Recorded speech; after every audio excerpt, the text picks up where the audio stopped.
Olá pessoal, sou o Telêmaco Brandão, estamos aqui para mais um podcast no nosso canal Politizai-vos.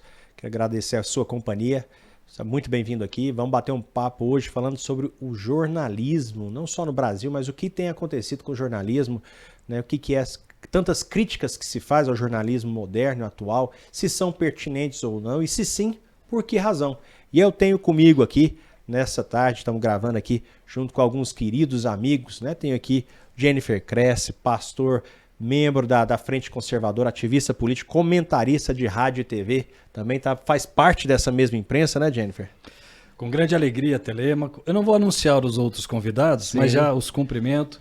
Sim, a gente tem participado aí de programas de televisão, rádio, e é um assunto muito pertinente, oportuno. Vamos aí debater sobre esse assunto tão importante para os dias de hoje.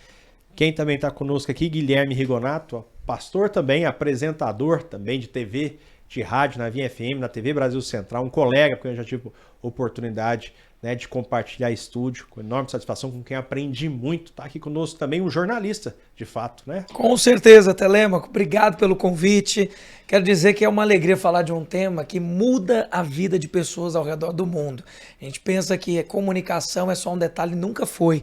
É exatamente sobre essa conversa nossa aqui que a gente precisa refletir, porque as pessoas, elas são sim todas influenciáveis. Nós estamos aqui porque fomos influenciados e eu quero dizer que é um prazer. Telêmaco é um amigo e um talento, né? Nós estamos juntos aqui porque reconhecemos que realmente esse podcast está somando muito para as nossas vidas e que privilégio poder estar sentado aqui. Vamos falar muito sobre isso. Tá certo, obrigado. E está conosco também, né, por acesso remoto, o jornalista também, que eu quero que ele se apresente, fale um pouco do seu currículo, que é brilhante, né, José Jantalha. Obrigado pela sua companhia, meu querido. Muito bem-vindo aqui no nosso podcast. Quero contar sempre com a sua participação, que eu já adianto agora, já convites futuros, estou contando com a sua participação também. Eu que agradeço, muito obrigado pelo convite, Telêmaco. Obrigado, Jennifer, colega jornalista que eu não peguei o nome aqui, ainda não consegui conectar o meu fone de ouvido. Estou fazendo com o próprio som da máquina aqui, não consegui tecnicamente fazer essa conexão, mas é um problema técnico nosso aqui. Pois é, eu sou jornalista, na verdade sou oriundo do rádio em São Paulo, fiz rádio muitos anos. Antes do rádio, eu comecei com jornal de bairro. Eu tinha jornal de bairro em São Paulo, mantive essa atividade também durante muitos anos. Aí passei para emissoras de rádio, dirigi uma estação de rádio em São Paulo e sempre estive ligado à mídia. Depois da televisão, também um pouquinho como ator e na maioria das vezes reportando, fazendo jornalismo. Enfim, aquilo que a gente gosta, né? Documentar, retratar os fatos que acontecem no dia a dia ou que aconteceram, as nossas efemérides e a história. De qualquer forma, obrigado pela oportunidade. E eu já aproveito para te fazer uma pergunta, meu querido. É que eu falei, né, aqui na introdução com os amigos, na apresentação do vídeo. Vamos falar sobre o jornalismo, o papel dele, e eu quero te ouvir, né? Se faz hoje muitas críticas, né? A mídia se refere hoje ao jornalismo como parte da mídia, e de fato é. Né, e que ela teria lado, né, que seria exagerada as suas críticas ao atual governo por razões ideológicas. Quem faz essas críticas tem uma percepção equivocada, está sendo parcial, ou na sua opinião isso é uma realidade? Não tenha dúvida nenhuma, né? A parcialidade, veja, eu já vou diretamente ao ponto para a gente dar um exemplo, né? Pandemia, um noticiário completamente parcial. Jornalista Alexandre Garcia foi demitido sumariamente da CNN, uma emissora grande, no programa Liberdade de Opinião, porque ele deu a opinião dele relativa ao tratamento precoce, que é um assunto científico, tratamento precoce contra o Covid. Um tema científico que precisa ser debatido pela sociedade, não como um crime, não como um tabu. O jornalismo é isso, ele tem que apurar, ouvir os lados. Mesmo, e isso acontece muitas vezes, que determinada emissora tenha um posicionamento, tenha a sua orientação editorial, essa orientação não pode calar totalmente o outro lado. É necessário se ouvir. E o Alexandre foi punido por isso. Eu acho que esse exemplo, que é bem recente, né? Ainda está quentinho, mostra lamentavelmente a situação que nós estamos. Os noticiários hoje, por exemplo, de uma forma geral, eles são focados a omitir informações. Há uma grande parte da imprensa que rejeita o presidente Bolsonaro. Ao que consta das mídias, pelo menos essa informação a gente acompanha diariamente, foi a supressão de verbas que provocou isso. Eu acho que a gente tem que ser bem objetivo, não temos que ficar tentando contornar. A verdade é essa, não se pagou, não se deu dinheiro para determinados órgãos de imprensa. E eles passaram a fazer uma oposição sistemática, maldosa, vergonhosa contra um determinado político, um homem público, que é o presidente Bolsonaro. A exemplo do que aconteceu com o Donald Trump, o que mostra que isto é um mal não só aqui do Brasil, é um mal que atingiu a imprensa mundial como um todo, praticamente toda ela. Existem raras exceções, né? Grandes exceções. Esta que nós estamos aqui é uma exceção que houve, que isso discute, né? Permite que a gente coloque o nosso ponto de vista. Eu acho isso muito ruim, porque, primeiro, a pobreza do noticiário, que sempre foi paupérrimo no Brasil, sempre. Essa história de me dar imagens, me dá imagens. Eu quero ver imagens, por exemplo, de pessoas que morreram em virtude de terem tomado uma injeção, uma vacina. Isso tem que ser discutido. Eu volto a esse tema novamente. Não, é assim, me dá imagens, você não assiste. Você só assiste me dá imagens porque a casa de um famoso foi invadida por ladrões. É o noticiário sensacionalista, né? É aquele noticiário que ele carece de uma variedade, de uma profundidade maior nos grandes temas da sociedade. Então, eu uso muito esse exemplo do me dá imagens, porque às vezes é irritante. Você, olha, me dá imagens ali do trânsito, ok. E as imagens, por exemplo, desse rapaz agora, que em São Paulo, numa aula, numa escola, inclusive não é classe média não, uma escola de ricos, em torno aí de 10 mil, Avenue, né? Avenue, é o nome da escola Avenue. 10 mil reais a mensalidade. Ele levantou em aula e falou, olha, a senhora vem aqui da Índia, Sônia, não me recordo o sobrenome dela, mas é uma índia, é uma pessoa formada em letras, né? E foi lá falar sobre a cultura indígena, beleza. E aí começou a fazer críticas à propriedade privada, ao agronegócio. E o rapaz levantou, olha, eu não concordo. E aí o professor deu-lhe uma descompostura muito mal encaixada. Na verdade, o rapaz foi humilhado perante todos os colegas, e uma situação vexatória para ele, e ele foi defender um ponto de vista porque o tema não era aquele. O tema era a cultura indígena, né? Ou falar-se sobre isso, e não atacar o agronegócio, distribuição de terras. O rapaz teve o direito e tem o direito de discordar. Qual o órgão de imprensa que você viu reportar isso dessas grandes emissoras? Colocar no ar, me dá imagens da escola. Me dá imagens da escola. Qual o grande veículo de imprensa que você viu? Me dá imagens do professor. Me dá imagens do rapaz que teve a sua voz ceifada. Menino corajoso de 18 anos. Ninguém. Você só vê me dá imagens daquilo que interessa. Então, essa parcialidade, isso ultrapassou todos os limites, todos. E o Brasil precisa dar um basta. Isso está dando. É por isso que a imprensa, a velha imprensa, está falida, graças a Deus, porque surgiu isso aqui, ó. Surgiu isso aqui, o que nós estamos fazendo agora. O brasileiro está reportando. As pessoas estão fazendo reportagens, estão gravando vídeos, estão denunciando uma obra de governo, seja estadual, seja municipal, que as pessoas gostam, elas vão lá e fazem o seu vídeo, dão o seu depoimento. E isso é que vale, é isso que está acontecendo. E o jornalismo perdeu o quê? Perdeu credibilidade, perdeu espaço e está perdendo muito dinheiro. Basta você ver a tiragem dos jornais. Principalmente os jornais no Brasil, com um posicionamento claro de esquerda, enaltecendo Cuba, enaltecendo a Venezuela, enaltecendo a China, que é uma ditadura assassina, enaltecendo a Coreia do Norte. Quer dizer, isso tudo está errado. Quando o jornalismo deveria colocar em discussão os dois lados, mesmo que ele tenha uma linha editorial mais à esquerda, perfeito. Mas os dois lados aqui não demitiam um jornalista porque ele defendeu um tratamento que salvou vidas, inclusive a minha. Eu queria ouvir do Guilherme aqui, obrigado. Sargento Antalya, da sua fala eu concluo então que de fato a imprensa tem mostrado o lado e pelo que você me falou, seria por recurso em razão de, vamos dizer assim, porque secou ali a fonte de recursos financeiros. Mas eu queria ouvir o Guilherme também, se essa é a opinião dele, mas também da sua fala, eu extraio outra questão que eu vou deixar para perguntar para o Jennifer pelo fato dele ser um ativista. Eu quero ouvir de você se você concorda com isso. A imprensa tem mostrado que tem lado e qual que é a sua opinião sobre essa questão dela, supondo que você concorde que ela tem lado, e o que você acha disso, Guilherme? É impressionante quando um jornal começa a noticiar coisas negativas de qualquer tipo de gestão política. A primeira frase que a gente pode ouvir de qualquer pessoa é assim, o pagamento não chegou. né? Ou a mídia não chegou, ou alguma coisa aconteceu, então o jornal começa a fazer muitas críticas e é natural, porque não é que não exista lado, existe a verdade. Então acho que a pergunta mais sábia é saber o seguinte: verdade é relativa? A verdade é relativa? Muitas pessoas vão dizer, depende de quem fala dela. Mas o fato é que a verdade não muda, né? A palavra de Deus, inclusive, diz que é conhecendo a verdade que você fica livre, que você é liberto. Mas o que é a verdade? A verdade é o todo, mas você só vai ter acesso a isso se, é claro, você for exposto. Quem tem a versão e a atenção pode contar da maneira como quiser a verdade. E distorcer a verdade é trabalhar com a mentira. Então eu acho que a imprensa tem lado. O problema é que a imprensa também trabalha com a mentira. Aí a gente entra na nossa discussão. Será que a imprensa lida só com a verdade? Eu posso afirmar, não.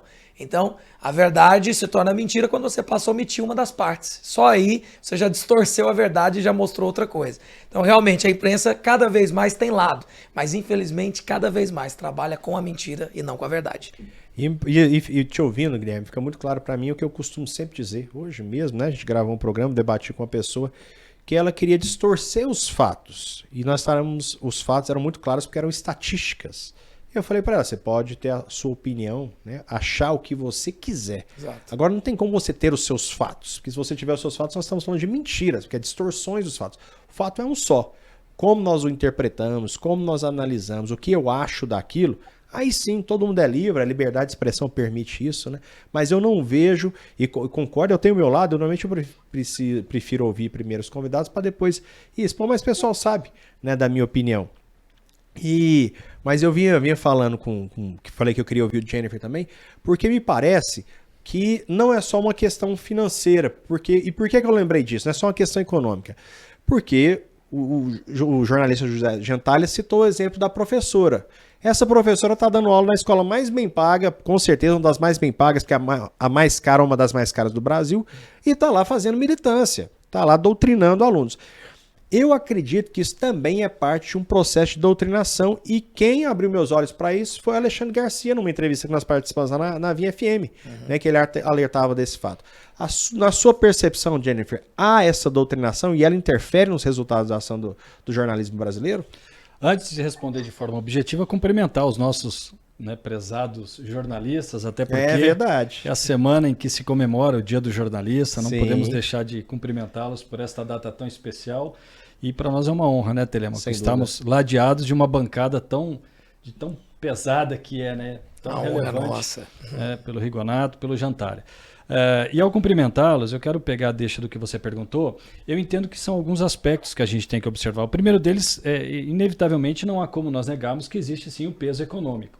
As mídias, né, investem pesadamente, e claro que ao investir pesadamente, há sim uma tendência de influenciar na linha editorial, como foi bem dito aí pelo jornalista José Gentalha.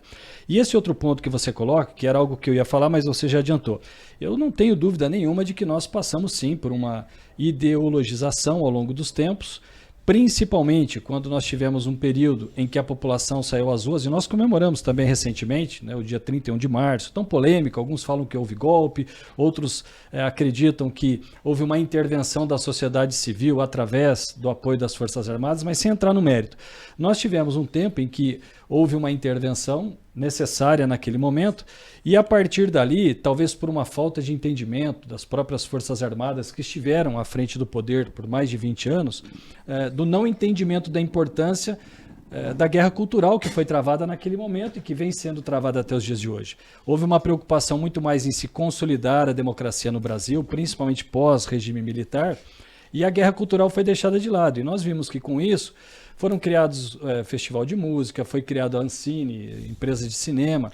Porém, essas lideranças que assumiram, inclusive essas estatais, eram lideranças que tinham sim um viés identitário, um viés ideológico, e com isso a própria educação ela foi sendo permeada por esses profissionais, tanto da imprensa quanto da cultura, da arte, da própria educação, foi permeando, foi entrando, e nós temos sim hoje, e vamos falar diretamente da educação, que eu também faço parte dessa área, nós vemos sim profissionais da área da educação que se utilizam do seu espaço, como foi também colocado aqui como exemplificado, numa escola. Talvez não seja o posicionamento da escola, mas ficou claro que é do professor.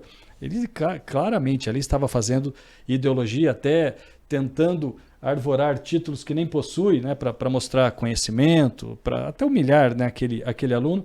Então, o que eu entendo, existem sim a questão financeira, econômica, mas existe também todo um trabalho que vem sendo feito ao longo de várias décadas de um ideário, de um lado muito mais ideológico. Essa semana, claro, jamais vou citar nomes aqui por questão de ética, mas no momento em que eu estava fazendo um comentário no determinado programa, eu fui interrompido, interpelado, por um posicionamento contrário de um jornalista que nem me deixou permitir, que nem me deixou concluir o raciocínio. Eu, claro, me calei, porque a pessoa entrou no meio da fala. Então a gente percebe que assim, é um cerceamento, talvez se não de forma muito ostensiva, mas de forma velada. A gente faz um comentário, logo em seguida já vem um outro contraditando. Claro que isso é muito saudável na democracia, mas a gente percebe que tem sim um lado. A mídia ela está muito permeada por este pensamento mais ideológico à esquerda. Eu falei que ia deixar para falar a minha opinião no final. Para mim ficou muito claro, é muito claro que a imprensa tem lado sim, fruto da doutrinação e essa doutrinação alimentada, esse ódio, né, por outro lado, exatamente por ter fechado as torneiras, né, a gente vê isso muito claramente. E sabe onde isso ficou muito latente para mim? Não sei se vocês se recordam, não sei se o José Jantalha recorda, prestou atenção nesse detalhe, naquele episódio em que o Roger Waters, do cara do Pink Floyd, no Brasil, ele aderiu ao Ele Não durante a campanha. E quando ele aderiu ao Ele Não, vários canais, todos os canais, na verdade, de comunicação deram a notícia. Porém, a abordagem era muito interessante. Você via que aqueles canais que se identificavam com a pauta mais alinhada com o governo, noticiavam assim, Roger Waters é vaiado ao aderir ao Ele Não. Todos os outros, a ampla maioria, falava assim, Roger Waters adere ao Ele Não. Roger Waters alguma coisa dele não, enfatizando o Ele Não. O outro lado enfatizava que ele era vaiado. E outros, né, aí eu lembro especificamente de um específico, que ele realmente tem essa coisa mais equilibrada, ele critica também, né, não fica batendo de maneira covarde. Ele noticiou, Roger Waters adere ao Ele Não e é vaiado. Então ficou muito claro que aquele que é equilibrado deu a notícia completa. Um que queria puxar para um lado falou só uma coisa, e o outro, a outra. Isso para mim ficou muito evidente. Quando fala assim, lado, né, de notícia, eu me lembro muito bem dos Estados Unidos. Me vem à mente, eu tive a oportunidade de ficar lá um tempo, meus filhos são americanos. E o que acontece? Lá a imprensa tem lado sim, mas qual que é a questão? Ela assume o lado. Ela é clara, ela diz que ela tem um lado, então não tem problema você ter lado. Na minha opinião, o problema é não assumir esse lado. Vocês concordam comigo, né? E outra, gente, o nosso amigo Rafael Vasconcelos, já convidei algumas vezes para estar aqui, nunca arruma agenda para estar conosco. Ele costuma dizer, no jornal Brasil Central, que ele fala que o problema não é ter lado, o problema é não ser honesto. Mas aí eu vou para outro ponto, que a gente está falando de doutrinação. A impressão que eu tenho o que a doutrinação faz? Ela faz lavagem cerebral na pessoa. Ela passa a ter uma percepção de mundo distorcido e tudo que ela faz, ela vê a partir daquilo. Essas pessoas, elas têm um lado consciente, agora trazendo para a realidade dos nossos jornalistas, eles têm um lado consciente, militam esse lado, ou não, ou eles seriam, né? Eu quero ouvir o José Jantalha. E depois vocês também, claro, fica à vontade para opinar. Mas eu direciono minha pergunta a ele, se isso seria fruto da doutrinação que deixa eles cegos, sem perceberem a realidade, só vem o mundo a partir disso, ou não, é consciente, nós defendemos essa linha, nós somos desse lado, mas não podemos assumir, ou eles acham que são imparciais, porque a gente percebe que não são, né? Que eles são parciais, têm lado. Mas eles terem lado é algo consciente ou você acredita que isso seria algo assim, feito por essa visão de mundo distorcida, José Jantalha? Eu acho que as duas coisas, viu? Eu acho que de um lado há sim. É evidente que é uma industrialização que acontece desde o ambiente escolar, como a gente acabou de dar um exemplo, né? E graças a Deus teve um rapaz aí que se levantou. Na verdade, a Sônia, ela era palestrante. Ela foi convidada por um professor. E esse professor, que inclusive não tem os títulos que ele disse da discussão que ele teria, ou um dos títulos, pelo menos, na Universidade de Harvard. E então ela na verdade não era só para ilustrar, ela era palestrante. Mas esse trabalho de fazer a cabeça da juventude, porque é mais suscetível, né, a tudo isso que a esquerda tem colocado de uma forma bastante impositiva, né, insistente. Eu gostei da expressão que você usou, lavagem cerebral. Realmente você caminha nesse sentido. Você vê que é uma insistência tão grande durante tantos anos que as ideias vão sendo colocadas sem a opção da pessoa perceber o que está acontecendo e dela contestar. Ela fica adulta, passa a ser profissional, um profissional de esquerda, com posicionamentos de esquerda, e aí eu acho que tem consciência sim, sabe? Só que ele acredita que ele está fazendo o correto muitas vezes. Eu me lembro de uma das manifestações patrióticas em São Paulo, nós estávamos lá e eu fui, compareci, próximo ali ao Parque de Ibirapuera, passou um rapaz que era um estudante, nítido isso, até com uma mochila nas costas de uma bicicleta, e xingando todas as pessoas que estavam na avenida. Ele ia xingando e correu com a bicicleta e foi embora. Quer dizer, além da total parcialidade que a gente percebe de boa parte dos estudantes, né, que vão ser os profissionais de amanhã, existe também esse lado que chega a ser até agressivo. E é tudo muito estranho. Você sabe que um médico, por exemplo, que inclusive saudoso, faleceu, o Anthony Wong, ele foi o implantador das primeiras pediatrias infantis do Brasil. Mas N reportagens foram feitas com o Dr. Anthony Wong, inclusive entrevista no Jô Soares, é só pesquisar na internet, mas pesquisar antes pandemia. Você vê que a imprensa ele tinha um trânsito muito grande, porque não havia um problema ideológico. Quando ele se posicionou com esse tema, tratamento precoce, ele era árduo defensor desse sistema e crítico de isolamento, de se trancar as pessoas, de tudo isso que aconteceu, que a gente assistiu aí, né? A imprensa simplesmente fechou as portas para ele completamente omitido, não era consultado, não era mais convidado, não foi convidado para nenhum debate, para nenhuma entrevista. E uma das poucas que ele compareceu, que foi na CNN novamente, foi aquele episódio que apareceu alguém, vazou o áudio, corta. E esse corta saiu no ar e cortaram ele. Isso é jornalismo? Então, eu me bato muito nesse período de pandemia, porque isso foi assim onde essa ditadura, né, da imprensa, essa ação coercitiva por parte, coercitiva mesmo, porque vai obrigando a pessoa a fazer. Ou você faz ou não tem diálogo. Houve uma intensificação muito grande. Por isso que eu sempre falo, né, que atrás não é saúde, não. Atrás desse pretenso combate à saúde, aspas, há um fundo ideológico muito grande. Eu me recordo de uma matéria de uma determinada emissora em São Paulo, passou no jornal de manhã. Uma coisa absurda. Era uma repórter, tinha um rapaz vendendo coco na rua. Então estava ele com o paninho no rosto, com a máscara, com 3, 4 pessoas em volta, ele vendendo coco. E a repórter mas mesmo com as determinações do comércio fechado, está aí. Aquele comerciante, aquele vendedor ambulante está provocando aglomeração, porque lá está ele com 3 ou 4 pessoas em volta. Estou contando, 4 pessoas em volta. Ela estava dando essa versão dela, beleza. Só que ela estava dentro, por isso que eu falo que é coercitivo, ela estava dentro do carro. Ela estava falando para uma câmera, então certamente tinha alguém segurando uma câmera. Então dentro do carro já tinha 2 pessoas. Quem está segurando a câmera não estava dirigindo, e ela também não estava dirigindo, e o carro não anda sozinho. Então tinha uma terceira pessoa dentro do carro, guiando. Porque das 4 pessoas que ela estava falando lá fora, ou 5, já tinham 3 dentro do carro. Então ela não está aglomerando.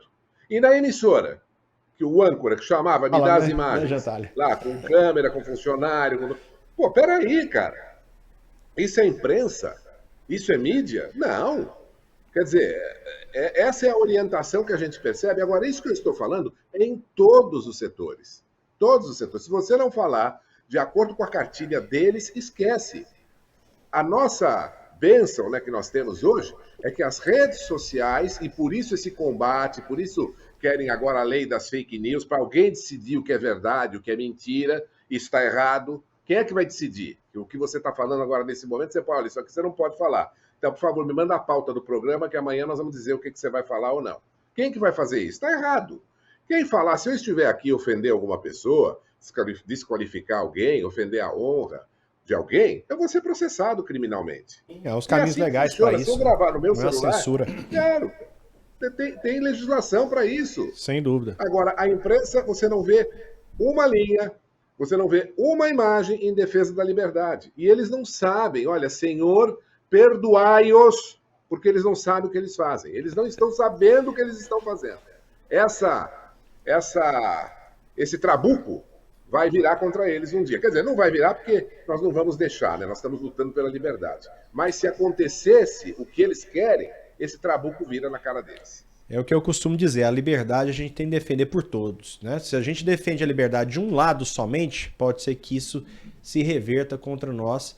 E uma vez fui extremamente hostilizado por uma pessoa que defende uma pauta minoritária, né, do grupo LGBT, quando eu falei que hoje eles conquistaram muitos direitos porque eles têm liberdade de expressão.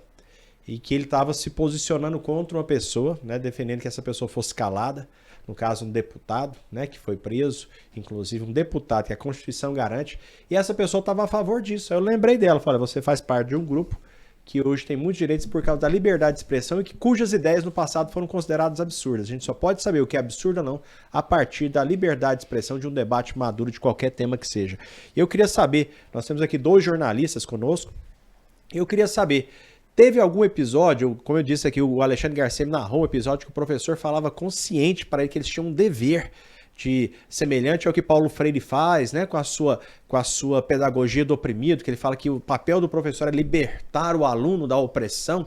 O professor também tinha esse mesmo viés, ele afirmava isso, que o papel dele era fazer essa militância como se fosse um dever social, supondo que essa fosse a única visão de mundo e a verdade absoluta.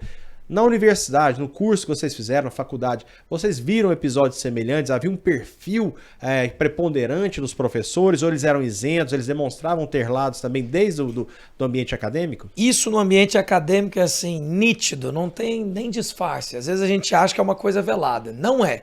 E, inclusive, até para hostilizar quem se opõe. Graças a Deus que muitos alunos são valentes, né? Eles possuem coragem para se posicionar mesmo diante da reprovação, né, dos professores, dos acadêmicos, e às vezes vira até perseguição.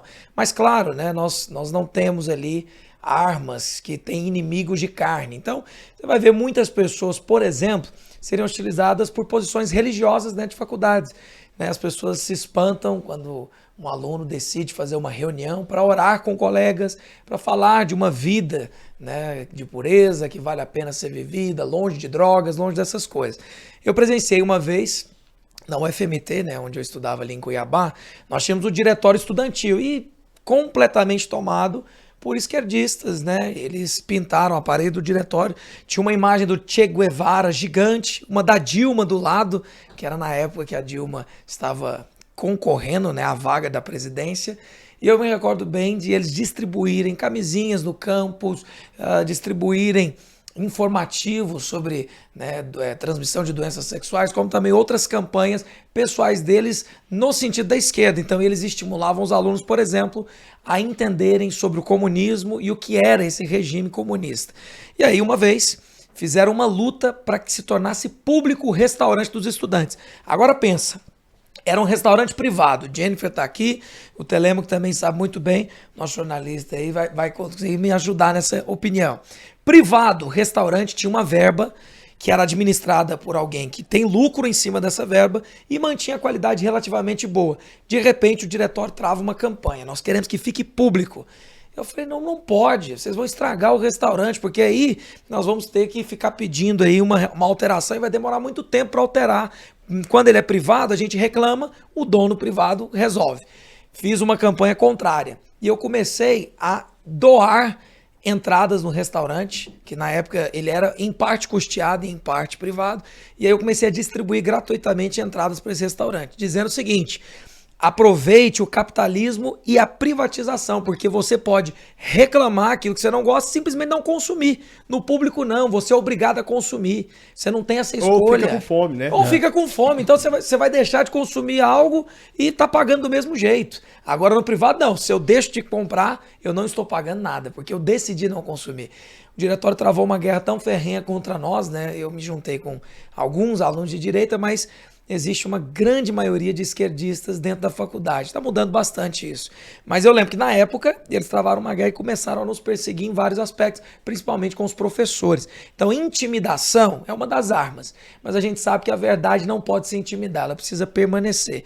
Então, o problema não é ter lado, é você não respeitar o posicionamento do outro. Eu acho muito interessante quando você adora super problematizar quando o outro tem uma posição diferente. Mas quando é a sua, tá tudo certo, não tem nenhum problema. E é o que a gente vê todos os dias. Né? Você vai perguntar? Não, fala. Essa questão da ideologização, eu acho que nós passamos por dois momentos. O primeiro momento foi algo intencional. Estou falando lá dos anos 50, Escola de Frankfurt, Gramscismo, né, os cadernos do cárcere. Até porque o comunismo ele tem estratégias a médio e a longo prazo. Eles pensam 50 anos para frente. E tem gente que acha que isso é teoria da conspiração. Isso, tem gente que acha que é o que você falou. A gente mostra dados, prova, tudo, fala que é conspiração. Desenhado, explicado, palestrado, ensinado. Tem que ser assim. A gente mostra que alguém fez isso. Não, mas isso é teoria não acredito. Da conspiração. Então eu penso que num primeiro momento, Telêmaco, o Guilherme e o nosso grande amigo Jantalha, houve sim, de forma intencional, essa doutrinação, principalmente na academia. Hoje nós temos visto que não mais na academia, mas você vê escolas de ensino médio, ensino fundamental, já se trazem pautas que são completamente a revelia daquilo que deveria ser ensinado na escola. Eu estava pegando aqui, cerca de 70% dos professores foram entrevistados e colocaram qual é o papel principal do professor dentro de sala de aula. Se era, entre aspas, libertar o aluno da opressão ou se era ensinar aquele conteúdo programático. Cerca de 70% disseram que o papel do professor dentro de sala de aula é libertar o aluno da opressão. Agora, de onde vem isso? De forma espontânea, da cabeça do professor? Não. Ele vem já de um processo de doutrinação, inicialmente, né, todos nós sabemos, que eram mais as áreas de humanas, filosofia, sociologia, história, geografia. Hoje não. Hoje todos os cursos sofrem ou de uma forma mais intensa ou menos intensa, desse processo. Eu tenho uma sobrinha que formou a USP em Medicina. Quando a gente começa a conversar, não somente com ela, mas com qualquer médico recém-formado, vou usar o exemplo aí da pandemia. Eu apresentava dados estatísticos, estudos científicos, que eram rechaçados. E aí qual é a argumentação? Ah, mas você não é médico, você não entende. Não, ok, eu não sou médico, mas eu tenho um estudo aqui... um documento de um médico. Com milhares de médicos. Não, mas isso não é válido. Ou seja, a doutrinação na academia, ela já transpôs, né, somente a área de humanas. Ela está em todas as áreas. Então, nesse primeiro momento, houve sim de forma intencional. Hoje, os alunos já recebem automaticamente isso dos professores e veem como isso de forma natural, que é o maior perigo que eu vejo. Porque, Telêmaco, quando você fala de forma muito pontual, uma coisa é você, de forma clara, apresentar o seu lado. Eu, nas entrevistas, todo mundo sabe que eu sou conservador, de direita, defendo o Bolsonaro. O problema é quando isso é feito numa tentativa de que você não tem lado. E é feito de forma dissimulada, verdade, né? Como se você é neutro isento, exato. E traz a verdade. Quando não há essa isenção. É aí que eu vejo que é o maior perigo. Quando se tenta colocar como isento, mas na realidade está trazendo de forma dissimulada, né, toda uma ideologia. Então, essa que é a preocupação. Jantalha, teve algum episódio que você pode narrar, compartilhar conosco, em que ficou bastante na sua experiência acadêmica, que ficou bem latente, marcante esse lado, que eu posso dizer até militante dos professores? Olha, tem dois episódios. Um é o histórico, né? Que a gente sabe, nós estamos Dia do Jornalista, né? Dia do Jornalista em homenagem a Líbero Badaró. Líbero Badaró foi assassinado. Se não me engano, o jornal que ele tinha era o Observatório ou o Observador Constitucional. Acho que era Observador Constitucional. E foi assassinado na defesa da democracia. E assassinado, claro, num momento que repercutiu muito mal para o Império, Dom Pedro I, que abdicou um ano depois. Se não me engano, Líbero Badaró foi assassinado em 1930. Um ano depois, colocado o Dia do Jornalista, homenagem. Agora... Mas, trazendo aqui para a nossa vida mesmo, né?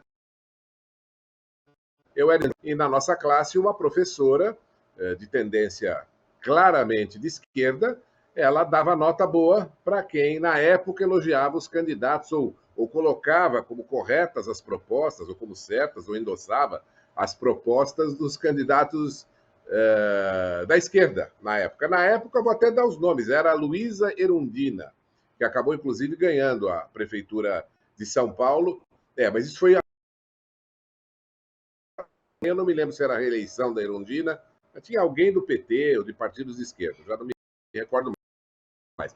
Mas era a Erundina, foi no finalzinho do governo dela. E Paulo Maluf, que na época era o representante da direita. E não traça nessa seara, porque não era nota para quem era de esquerda ou quem era de direita. Era para se falar, se não me engano, que também isso faz muitos anos, perdão, isso faz muitos anos, mas era para se falar da situação política do país, da história das cidades, da história de São Paulo. Sou paulista, né? Sou de São Paulo. Então, era o enfoque era esse. E um dia eu não aguentei. Eu levantei, eu era o mais velho da classe, né? Levantei e falei, a mesma coisa que aconteceu com esse rapaz aí. Eu falei, minha senhora, a senhora vai me desculpar, eu não concordo com o que a senhora está dizendo, não. E aí fiz lá, que eu também não me recordo mais, fiz lá a defesa do meu ponto de vista, e foi uma loucura. A classe toda, 90% da classe ficou contra mim, fui vaiado, inclusive isso, bater as meninas, os rapazes, foi uma confusão. Eu tive que ficar num canto lá da classe. Alguns colegas ali, em bem menor número, nos defenderam. O caso foi para a polícia. Eu fui para a delegacia, uma queixa contra eles, a reitoria, documentei tudo e comecei uma guerra. E papai saudoso, né? Falando com o professor, porque você sai sempre perdendo. E é verdade, a gente precisa da nota do professor. Até por isso que muitos alunos, muitas vezes, né, acabam ficando sempre do lado do professor, no interesse de salvar o próprio pescocinho. Foi o que aconteceu lá.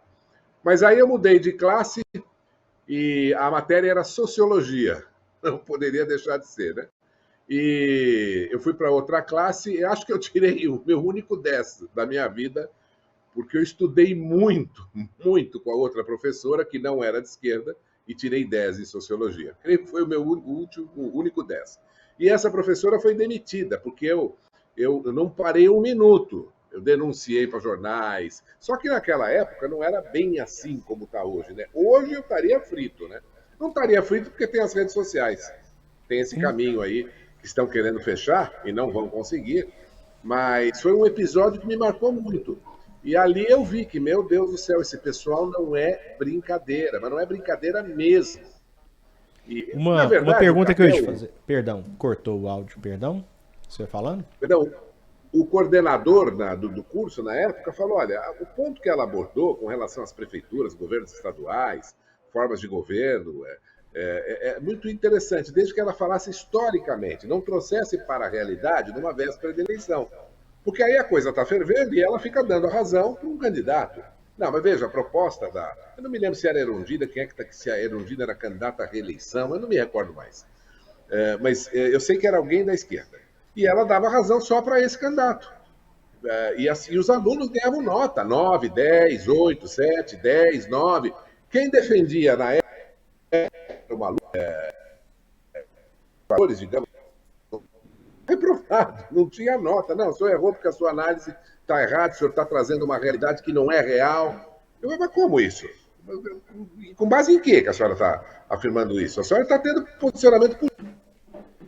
O certo e errado só pode ser analisado. O certo e errado só pode ser analisado a partir de dados objetivos, a partir dos fatos. É o que não é. Eu costumo dizer que não tem opinião errada, que ninguém pode julgar a sua opinião. A sua opinião pode ser rasa, pode ser infundada, pode ser apartada dos fatos, mas é a sua opinião. Né? Infelizmente a gente tem visto esse do cercear a opinião e às vezes aquela que está mais próxima dos fatos por causa de uma visão de mundo distorcida. O senhor falou que teve, eu queria saber objetivamente, o senhor falou que tinha uma professora que não era tão alinhada com a esquerda, mas o senhor percebia, eu imagino que tinha uns professores mais de esquerda, mas tinha também um outro de direita, ou era assim, um ambiente totalmente tomado por um pessoal de visão de mundo que se convencionou chamar de esquerdista? Não, naquele período tinha um equilíbrio. Tinha que eu fui para uma professora justa que analisou. Isso eu lembro. A prova, a sociologia, era sobre o absolutismo, sobre Thomas Hobbes, depois também sobre mais o liberalismo. Aí você tinha John Locke, também um pouco de filosofia, Montesquieu, Maquiavel, Erasmo de Roterdã. Quer dizer, isso eu me recordo que era... E é uma professora que você... defendeu isso, Jean-Jacques Rousseau, né, mais da Revolução Francesa, defendeu isso, e você não precisava nem dizer se você concorda muito antes, pelo contrário, você colocava ali a sua visão histórica e havia um equilíbrio. Parece que hoje está difícil, né? Cortou um pouco aqui. A minha percepção é que, de fato, há uma preponderância não só no jornalismo, né, mas nas ciências sociais em geral, de onde eu sou egresso, inclusive. Eu sou da área de humanas, eu sou do direito, né? Hoje eu sou comentarista de rádio e TV já há alguns anos, convivo nesse ambiente também. Gosto muito de estudar filosofia, sociologia, já fiz alguns cursos EAD. E na minha experiência é que há uma preponderância muito grande, principalmente pelo cerceamento de conteúdo. Para mim isso é latente. Por exemplo, eu tenho um livro, quando eu gravo minhas lives, eu faço muito vídeo, eu faço questão de colocar ele atrás de mim, eu vou dar um jeito de colocar ele aqui também. Porque é a mentalidade conservadora de Russell Kirk, que é um livro que está, por exemplo, na 19ª edição lá fora, e aqui no Brasil a primeira que teve em português foi no ano passado, e ele é considerado a bíblia do conservadorismo. Tudo que você quiser saber, ele é uma enciclopédia de conteúdo que conta da evolução do conservadorismo, a sua origem, né, com Edmund Burke, que a gente nem ouve falar aqui no Brasil, trata conservador como se fosse defensor de regime militar e coisas assim, ou seja, pela ignorância que, né, até desconhece o que é ser conservador. Então eu vejo que isso é em geral nas academias de ciências sociais, e eu também convivi com isso. E eu perguntava aqui pro Guilherme nos bastidores antes se ele teve algum professor também, se era equilibrado o ambiente, se ele tinha esses professores militantes, e se tinha eventualmente até um militante de direita também, se tinha, como é que era isso, se era equilibrado, isso, como é que era isso? Mal para ver que coisa interessante, tá lembrando? Que essa pergunta dá até pra gente fazer um comparativo dos tipos de militantes, né? Então, óbvio, você tem militantes sempre dos dois lados, mas é impressionante que nós tínhamos professores com posicionamento mais à direita, e esses professores, eles não tinham essa missão de alguma forma impor sobre o aluno qualquer tipo de entendimento. Existe o conservador de extrema direita que quer impor sobre o outro? Existe. Essa pessoa existe. Mas a gente sabe que existe também uma temperança na academia. Você vê professores de direita que não têm essa necessidade de ir contra. Então agora o aluno é de esquerda, então ele está totalmente excluso, não tem mais nenhuma coisa para fazer no nosso bem. Não, a gente vê uma temperança. O professor meu, que inclusive fazia muitos debates saudáveis, né? Ele tinha essa tranquilidade de receber todas as opiniões. Então me parece mais parecido com verdade. Verdade, ela nunca te impõe, ela sempre apresenta, né? Quando o argumento ele vem carregado de volume, carregado de emoção e principalmente de histórias que precisam te chocar, geralmente eles estão tentando florear algo que não se chama verdade. Agora a verdade ela é muito simples, sabe aquela coisa que não tem força, é um diálogo que você põe fatos e simplesmente expõe. Isso é a verdade ela se sustenta. Se eu digo pro Jennifer aqui, a sua camisa é azul claro, ele não vai ter que gastar muito tempo para me provar isso, ele vai só rir e ficar em silêncio, porque a verdade se sustenta, a mentira não. Então, quando existe um militante enjoado que precisa a todo custo te provar algo, lembra, ele está sustentando algo que não é a verdade por si só, ela não precisa de defesas, mas a mentira precisa. Bem lembrado, sabe que isso é uma regra de neurolinguística, eu participo muito de audiências, né? E os juízes são treinados, e quem estuda neurolinguística e comportamento, a reação do homem, quem fala muito, quando você vai ouvir uma testemunha, né? Vamos falar aqui, a testemunha tem que ser imparcial e tem que falar a verdade, correto? Se você leva uma testemunha para mim, para falar lá, para confirmar os seus fatos, Guilherme, e ela começa a falar muito, sem perguntado, das duas uma, ou ela está sendo parcial, falando mais porque acha que vai te ajudar, ou ela mentiu. E quando ela mente, ela tenta dar muitos argumentos, porque ela pensa assim, não, tem que convencer. Não, peraí, se você estivesse falando a verdade, já tinha convencido no fato. A camisa acabou. É branca e a verdade se sustenta por si só. Exato. Então isso é uma regra de neurolinguística. Quem fala demais ou está mentindo ou está sendo parcial, ou seja, não tem razão. Então tem que dar muitos argumentos para tentar ali, né, em meio a falácias, convencer o seu interlocutor.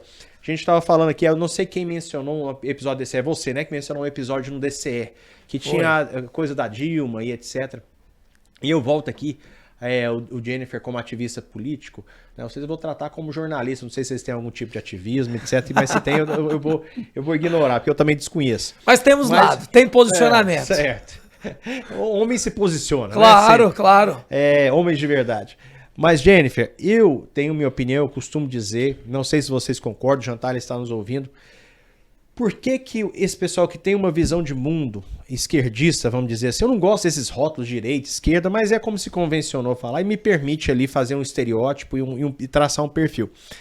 Mas essas pessoas, Elas são uma minoria, isso é estatístico no Brasil. Os militantes não correspondem a 5% das pessoas que se dizem esquerdistas. Tem aqueles que são doutrinados e não percebem que são. Eu costumo dizer que no Brasil a pessoa é esquerdista, comunista sem saber que é. Mas o consciente, aquele que é ativista e tal, não corresponde a 5% do Brasil, segundo o IBGE, pesquisa. Então, fato. E por que esse pessoal é tão presente? Por que eles ocupam tanto espaço na academia? Por que eles ocupam tanto espaço na imprensa, na política? Eu sei que tem os fatores que você tocou, que eu quero que você fale aqui sobre o método que isso foi implantado, mas ao meu ver também tem uma causa que eu chamo toda a doutrina esquerdista de a doutrina de Caim. Do que eu estou falando? Do Caim da Bíblia mesmo. Talvez não faça sentido para você não conhecer a Bíblia, mas Caim foi o primeiro homicida, segundo a Bíblia, que matou o seu irmão por inveja. Ele odiou o seu irmão, simplesmente seu irmão fez algo melhor que ele, foi mais bem sucedido em agradar a Deus. E eu chamo de doutrina de Caim porque a percepção que eu tenho é que essas pessoas são muito intensas, Guilherme, são muito intensas, Gentalha, porque elas são movidas por um sentimento muito intenso também, muito visceral, que não foge muito do que eu vou dizer aqui. Ódio, mas o ódio causado por um revanchismo, por inveja, porque às vezes a pessoa odeia a outra só porque a outra é bonita, porque a outra é rica, porque a outra é bem-sucedida, não tem nenhum motivo. A mulher tem raiva do homem, talvez ela teve um trauma, foi agredida, mas não dá para generalizar toda uma classe, porque esse mesmo agressor vai ser preso por um homem do bem, esse mesmo agressor vai ser agredido por um outro homem que se vê ele agredindo ela, vai intervir para defendê-la, como a gente já viu episódios recentes. O negro ter ódio do branco, porque no passado houve uma cultura covarde, desonesta, desumana de tratá-los como objeto, concordo, e todo mundo hoje pensa, que pelo menos as pessoas de bom senso, agora eu vou endemonizar toda uma classe, então há aí um revanchismo, nesse caso, não é um revanchismo, justificado no sentimento, mas não na pauta, na minha opinião, porque você joga uma conta para uma categoria dos homens, os gays contra os heterossexuais, que parece que a esquerda se apoderou dessa pauta, não por defender a igualdade, ou defender a honestidade, o equilíbrio de força, porque ela fomenta isso, então ela quer, ao meu ver, uma militância, mas eles são intensos, eu percebo, porque são sentimentos muito negativos e intensos que os move. E eu queria saber de você se faz sentido e também que você falasse dessa metodologia que eu conheço, mas eu queria que o nosso amigo que está nos acompanhando ouvisse a respeito dessa metodologia de fazer política da esquerda. Vamos lá. Faz todo sentido. Uma vez eu estava debatendo e a pauta, né, do debate era exatamente sobre isso, né? Os pontos do comunismo, do socialismo. E fazendo algumas perguntas baseado no próprio Manifesto Comunista. A gente pega lá, né, que muitos esquerdistas nem sabem do que se trata, nunca leram.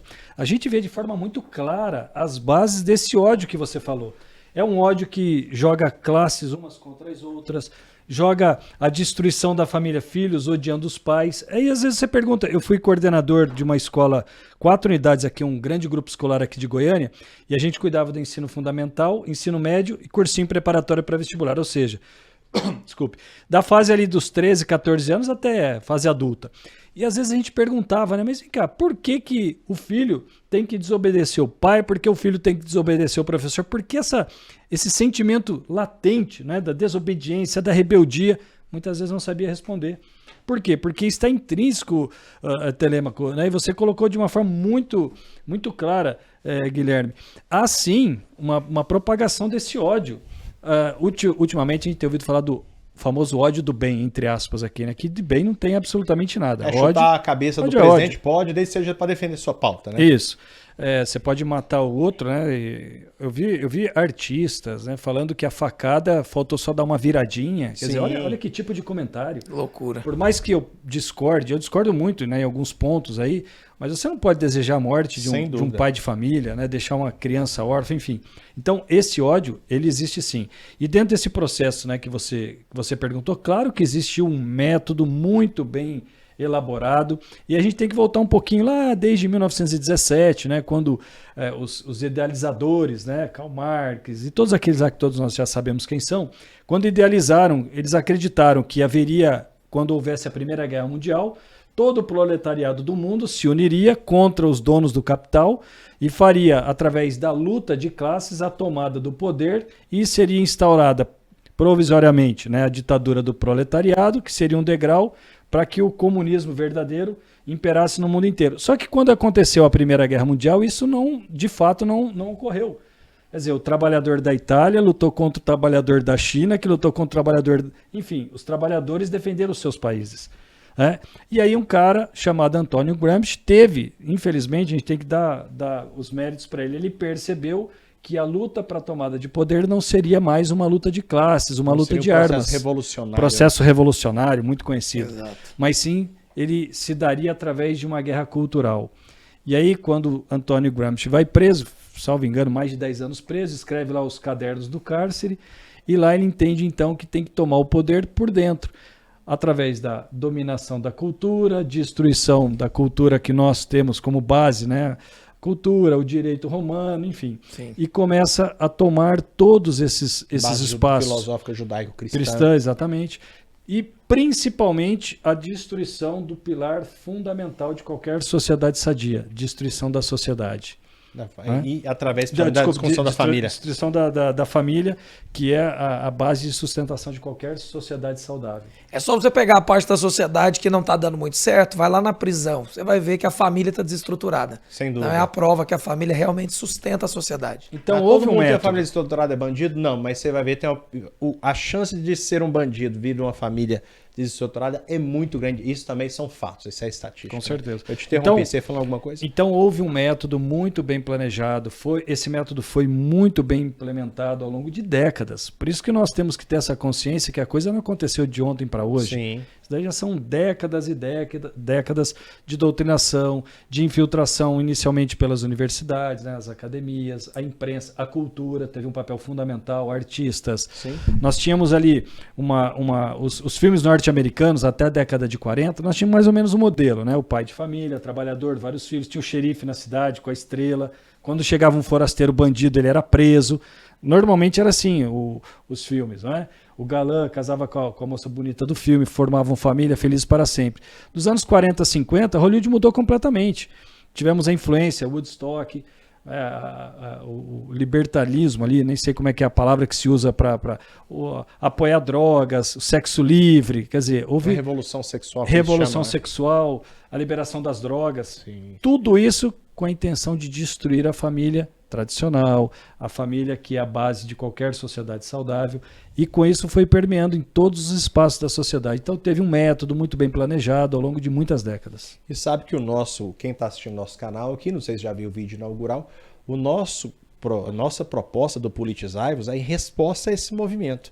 Porque eles entenderam que eles precisavam ocupar a educação através da escolarização e da cultura e a política, e fizeram muito bem. Esses 5% tomaram tudo. E a nossa proposta aqui no Politizai, caso o amigo não saiba, é você, cidadão de bem, ir lá e participar da política, se envolver, apoiar quem está envolvido, se lançar candidato e ocupar o espaço de volta, que essa turma fez. Porque fez, a gente está discutindo aqui, pode ter outras razões, mas estão lá e dominando o debate público. E eu quero convidar você a se envolver, a se politizar, a se informar, a apoiar quem está disposto a pagar o alto preço. O pessoal acha que vida de político é fácil, político vagabundo, político, desculpa a expressão, né? Político desonesto. Esse aí vai roubar dinheiro, vai ter vida de luxo. Agora, político que está lá para servir o povo, essa vida, eu vou te falar, é miserável. Vai me desculpar, não tem privacidade, é acusado o tempo inteiro, a família não tem privacidade.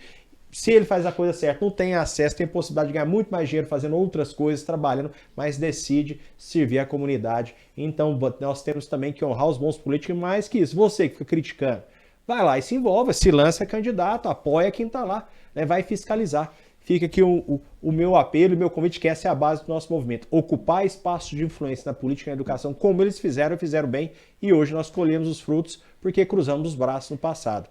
Guilherme, queria te ouvir, nós já vamos estar quase encerrando o nosso tempo, né, Azaf? O Azaf está conosco aqui, obrigado, Azaf, por nos dar o suporte técnico. Queria ouvir suas considerações finais também, fala de suas redes sociais, pessoal te seguir também. Com certeza. Telemo, primeiro agradecer, é um privilégio ter esse espaço para falar de algo que muda a minha vida e de todo mundo que está nos acompanhando. E assim, eu adoro o nome desse podcast, Telemo, Politizai-vos. Tem uma frase que o brasileiro adora, ele diz assim, religião, futebol e política não se discute, mas lembra, os passos que você não preencher, alguém vai preencher. Perfeito. E eu não quero que decidam sobre a minha vida. Eu tenho ideais e eu quero defendê-los com força. Se for preciso usar a minha vida para isso, eu vou fazer. Mas eu não vou deixar que outros decidam. Então, Politizai-vos não é uma brincadeira ou uma sugestão, deveria ser uma missão de vida. Nós precisamos nos politizar e assumirmos a posição que já é nossa, só que nós decidimos delegar para outros. Obrigado demais pela oportunidade. O pessoal pode me acompanhar nas redes sociais, @Guilherme Rigonati. Quero dizer que estou aguardando para estar mais vezes aqui, porque eu sento aqui, eu aprendo com todo mundo, e o calibre desses convidados, e principalmente do nosso presidente que está presidindo a mesa, o Telêmaco, aqui é sempre alto. Então, um privilégio, Telêmaco. Obrigado pelo convite. Eu que agradeço, né? Sempre bem-vindo. Já está feito os convites para estar conosco em outras oportunidades também. Com certeza. Queria ouvir o Jantalha também, já fazer suas considerações finais e agradecer a sua participação, reiterar aqui minhas congratulações pela semana, né, do jornalista, né? Essa semana teve o Dia do Jornalista, no dia 7 de abril. Então eu quero te parabenizar e pedir as suas considerações finais e agradecer a sua participação.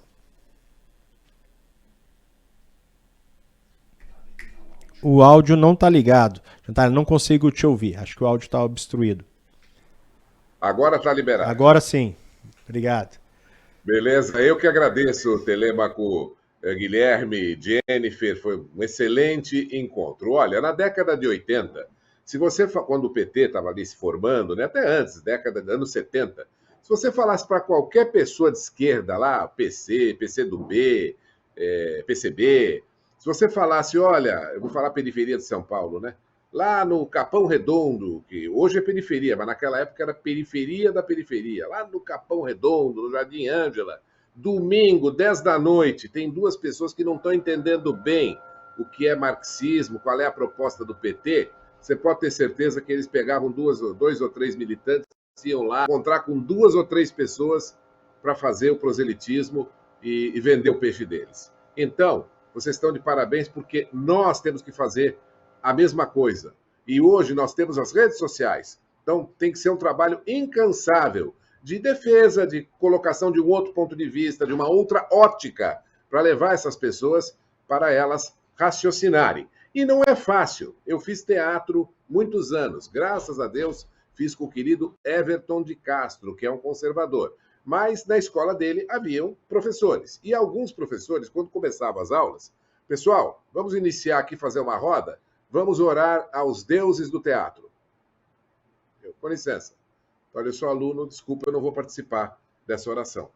Não, mas por quê? Você vai participar? Não, porque não existem deuses e nem deuses do teatro. Existe um Deus só, seu Filho Jesus Cristo, o Espírito Santo. Eu não creio nisso, eu não vou participar.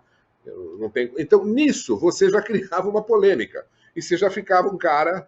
Né? Porque aí depois sempre vinha uma piadinha... Olha, isso aqui, pô, mas você é crente, não sei o quê, né? Você imagina isso nos anos 80, nos anos 90.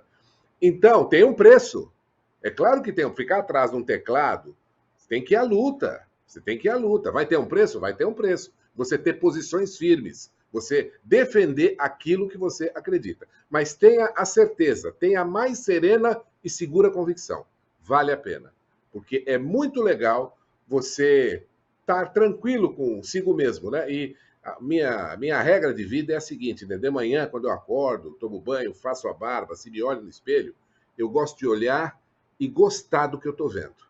Nós temos que fazer isso. Gostar daquilo que a gente faz e acreditar nos nossos ideais e na nossa vida democrática, cristã e de amor ao Brasil. Muito obrigado a todos.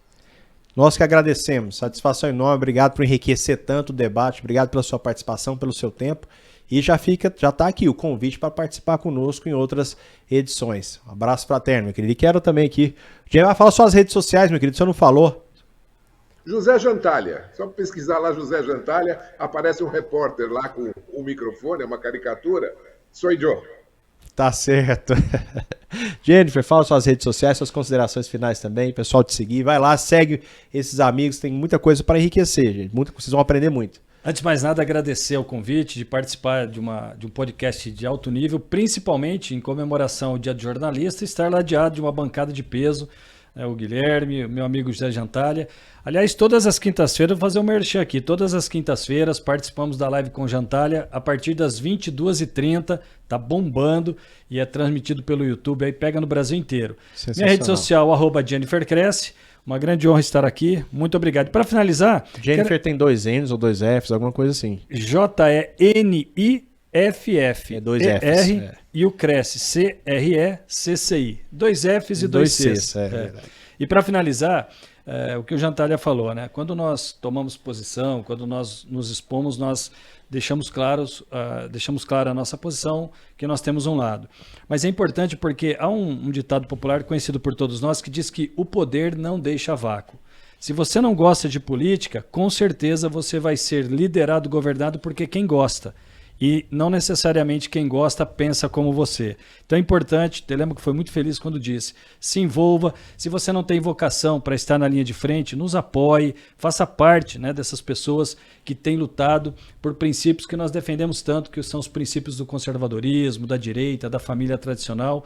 Nos apoie, nos siga e mais uma vez reitero aqui minha gratidão por participar de um podcast de altíssimo nível como foi de hoje. Eu que agradeço, obrigado por enriquecer o debate, obrigado pela sua presença.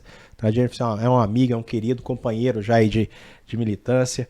E eu quero falar para vocês, a gente tem lado sim, mas eu sempre lanço esse desafio, porque eu já fui um ateu marxista, né? E hoje eu estou aqui defendendo o conservadorismo, um cristão convicto, e te desafio a me apresentar alguém que fez o caminho inverso. Você sabe como que eu chamo esse processo de metanoia?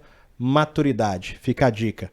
Forte abraço para você e te espero aí nos próximos episódios. Se isso fez sentido para você, foi edificado de alguma forma, deixa o seu comentário, deixa o seu like, compartilha com os amigos, se inscreve no canal e vamos juntos construir um Brasil melhor. Um abraço.